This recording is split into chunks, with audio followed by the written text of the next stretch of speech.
तुलसी विवाह की व्रत कथा। इस कथा को पढ़ने के बाद ही तुलसी विवाह माना जाता है पूर्ण। तुलसी विवाह देवउठान एकादशी को भी करवाया जाता है और कुछ लोग उसके अगले दिन द्वादशी तिथि को भी तुलसी विवाह करवाते हैं। तुलसी विवाह की पूजा में व्रत कथा को पढ़ने का विशेष महत्व होता है। तुलसी विवाह 12 नवंबर। आइए आपको बताते हैं तुलसी विवाह की संपूर्ण कथा विस्तार से।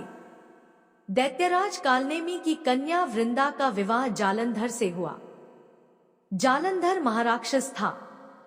अपनी सत्ता के मद में चूर उसने माता लक्ष्मी को पाने की कामना से युद्ध किया, परंतु समुद्र से ही उत्पन्न होने के कारण माता लक्ष्मी ने उसे अपने भाई के रूप में स्वीकार किया। वहां से पराजित होकर वह देवी पार्वती को पाने की लालसा से कैलाश पर्वत पर गया।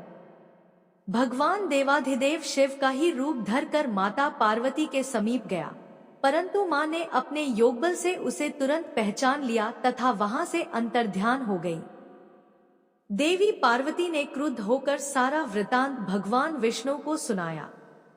जालंधर की पत्नी वृंदा अत्यंत पतिव्रता स्त्री थी। उसी के पतिव्रता धर्म की शक्ति से जालंधर न तो मारा जाता था और न ही पराजित होता था। इसलिए जालंधर का नाश करने के लिए वृंदा के पतिव्रता धर्म को भंग करना बहुत आवश्यक था।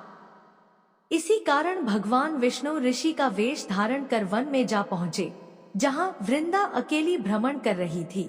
भगवान के साथ 2 मायावी राक्षस भी थे, जिन्हें देखकर वृंदा भयभीत हो गई। ऋषि ने वृंदा के सामने पल में दोनों को भस्म कर दिया। उनकी शक्ति देखकर वृंदा ने कैलाश पर्वत पर महादेव के साथ युद्ध कर रहे अपने पति जालंधर के बारे में पूछा। ऋषि ने अपने माया जाल से 2 वानर प्रकट किए। एक वानर के हाथ में जालंधर का सिर था तथा दूसरे के हाथ में धड़। अपने पति की यह दशा देखकर वृंदा मूर्छित होकर गिर पड़ी। होश में आने पर उन्होंने ऋषि रूपी भगवान से विनती की कि वह उसके पति को जीवित करें।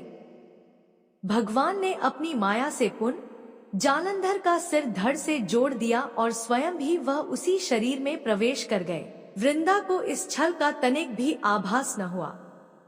जालंधर बने भगवान के साथ वृंदा पतिव्रता का व्यवहार करने लगी, जिससे उसका सतीत्व भंग हो गया। ऐसा होते ही वृंदा का पति जालंधर युद्ध में हार गया। इस सारी लीला का जब वृंदा को पता चला तो उसने क्रुद्ध होकर भगवान विष्णु को हृदयहीन शिला होने का शाप दे दिया। अपने भक्त के शाप को भगवान विष्णु ने स्वीकार किया और शालिग्राम पत्थर बन गए। सृष्टि के पालनकर्ता के पत्थर बन जाने से ब्रह्मांड में असंतुलन की स्थिति हो गई। यह देखकर सभी देवी देवताओं ने वृंदा से प्रार्थना की वह भगवान विष्णु को शाप से मुक्त कर दे। वृंदा ने भगवान विष्णु को शाप मुक्त कर स्वयं आत्मदाह कर लिया। जहां वृंदा भस्म हुई, वहां तुलसी का पौधा उग गया। भगवान विष्णु ने वृंदा से कहा, हे वृंदा, तुम अपने सतीत्व के कारण मुझे लक्ष्मी से भी अधिक प्रिय हो गई हो। अब तुम तुलसी के रूप में सदा मेरे साथ रहोगी।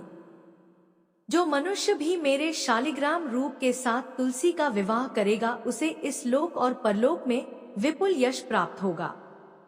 ऐसी मान्यता है कि जिस घर में तुलसी होती है, वहां यम के दूत भी अस्मय नहीं जा सकते। मृत्यु के समय जिसके प्राण मंजरी रहित तुलसी और गंगा जल मुख में रखकर निकल जाते हैं, वह पापों से मुक्त होकर वैकुंठ धाम को प्राप्त होता है। जो मनुष्य तुलसी व आंवलों की छाया में अपने पितरों का श्राद्ध करता है, उसके पितर मोक्ष को प्राप्त हो जाते हैं। अगर आपको यह कहानी अच्छी लगी हो तो हमारे चैनल सुविचार विद सुषमा को सब्सक्राइब जरूर करें और अपने साथियों के साथ साझा करें। धन्यवाद।